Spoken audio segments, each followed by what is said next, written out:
Normalmente en la República Argentina en nuestra época había 4 millones de población estudiantil.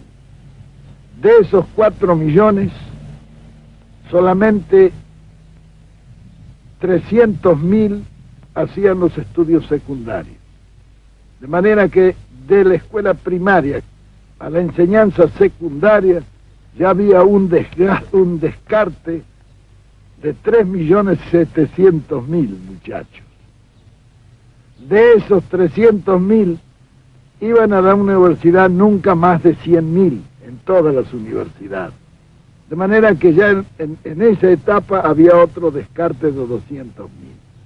¿Qué pasaba con estos 3 millones largos que al terminar la escuela primaria no podían ir al secundario porque no tenían medios, porque como la enseñanza era cara, ninguno de ellos podía seguir los estudios superiores? Y estos iban a los potreros, que eran las escuelas de delincuencia más conocidas. Y nosotros no tuvimos delincuencia infantil. ¿Por qué?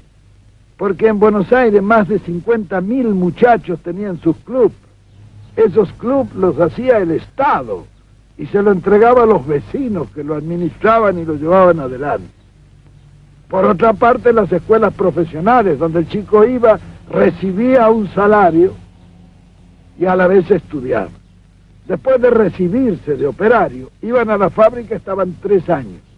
De ahí podían pasar a las escuelas de aplicación, que eran escuelas para formar sobrestantes, jefes de talleres, etc.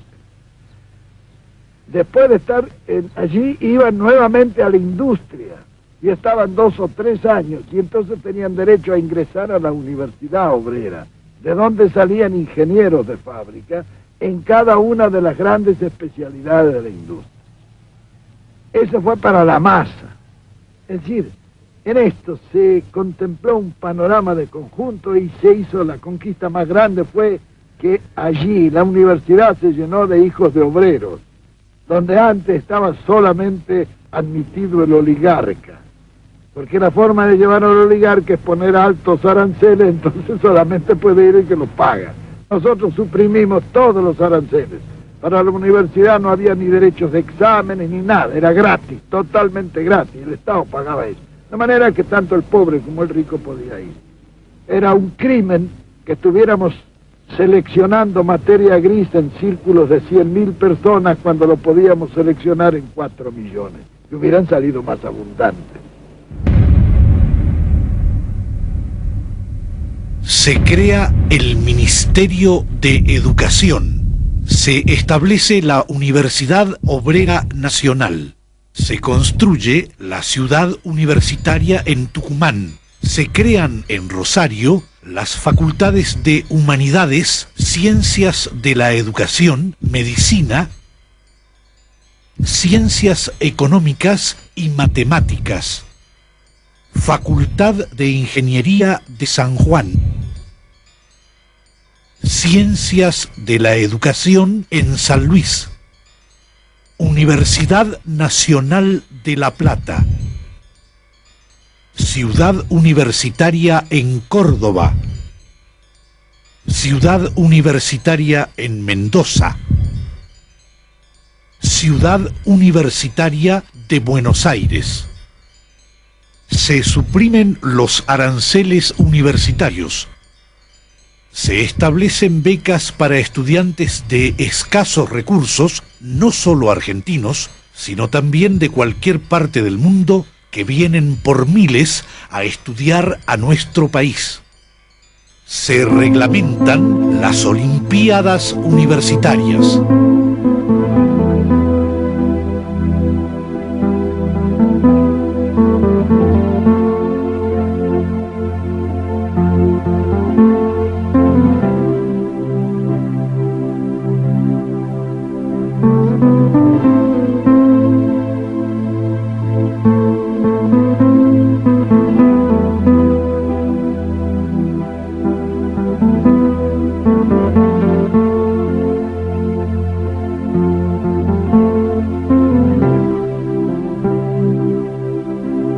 Se crean misiones monotécnicas para que los alumnos de zonas rurales aprendan artes y oficios como zapatería, carpintería, albañilería, herrería y mecánica. En el país funcionan 298 escuelas fábricas. En todo el territorio nacional se crean escuelas y hogares escuelas granja que intensifican la enseñanza agrícola ganadera. Se instalan comedores escolares gratuitos en los centros educativos. Se instaura la obligatoriedad escolar primaria entre los 6 y los 14 años. Se establece la enseñanza preescolar capacitando maestros especializados. Se habilitan 1064 jardines de infantes. Se organizan las colonias de vacaciones. Entre los años 1946 y 1955, la cantidad de alumnos se elevó a 2.870.000. La atención de adultos analfabetos y la capacitación preescolar de los jóvenes que nunca habían sido contemplados motiva la creación de escuelas nocturnas con secciones para la enseñanza primaria y enseñanza práctica de materias especiales.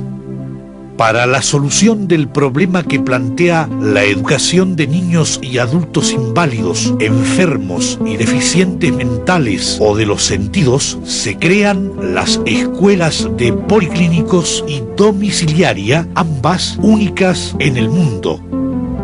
Se quintuplica el presupuesto para la educación. Se duplica el sueldo de los maestros y se establece una bonificación para aquellos que van a enseñar a lugares alejados e inhóspitos.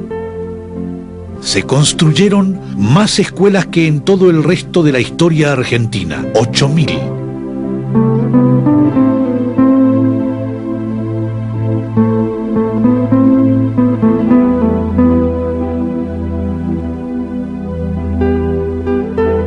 En materia de salud, el pueblo estaba completamente desamparado. El paludismo diezmaba el norte del país. La lepra en el litoral era un problema grave.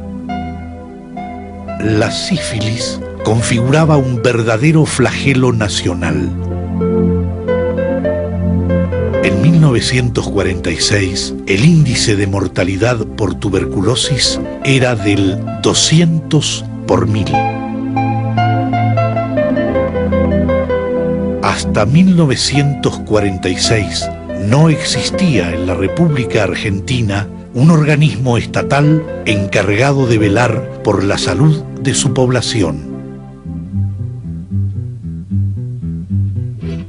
Ante la urgencia, se pone en funcionamiento el tren sanitario Eva Perón, que llega hasta los rincones más alejados del país, cumpliendo una triple misión: asistencial, sanitaria y social.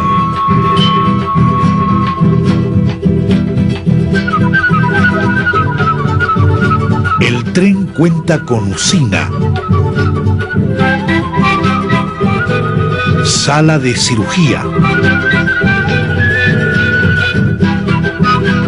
sala de odontología, de traumatología, de radiografías,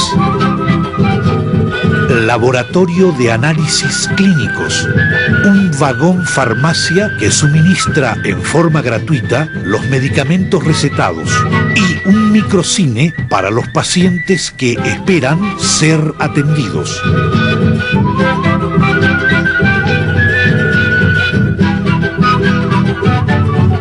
En cada lugar en que hace un alto, los consultorios de orientación derivan a los pacientes a los distintos vagón-salas. De ser necesario, los pacientes son trasladados a policlínicos u hospitales.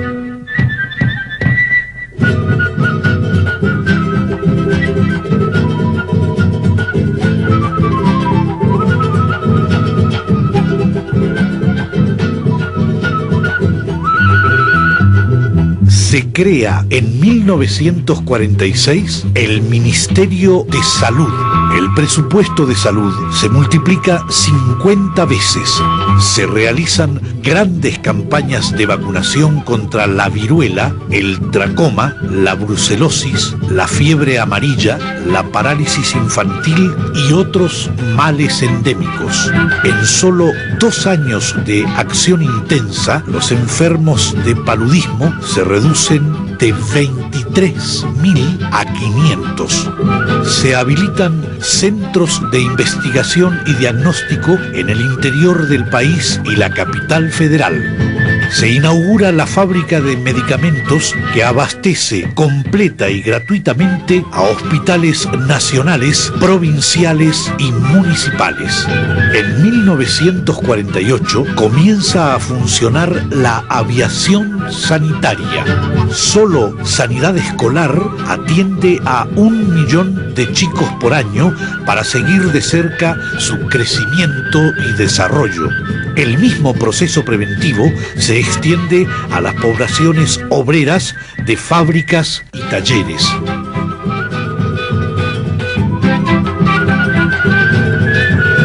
Son habilitados más de 100 centros materno-infantiles en la Argentina y en países hermanos como Bolivia y Ecuador. Para atacar el flagelo de la desnutrición, los servicios gratuitos de alimentación atienden diariamente a 380.000 chicos.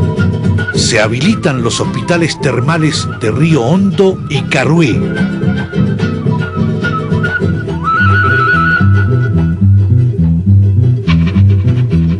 Se abren diferentes centros especializados en la lucha contra el cáncer.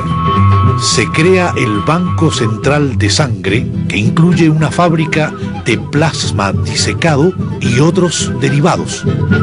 Entre 1951 y 1955 se habilitan 10 nuevos centros sanitarios en todo el territorio nacional con capacidad para atender 570.000 personas. Las 60.000 camas asistenciales que había en 1946 aumentan a 120.000 en 1951 y al promediar 1955 llegan a 180.000. El país contaba entonces con 18 millones de habitantes, o sea, una cama asistencial cada 100 habitantes.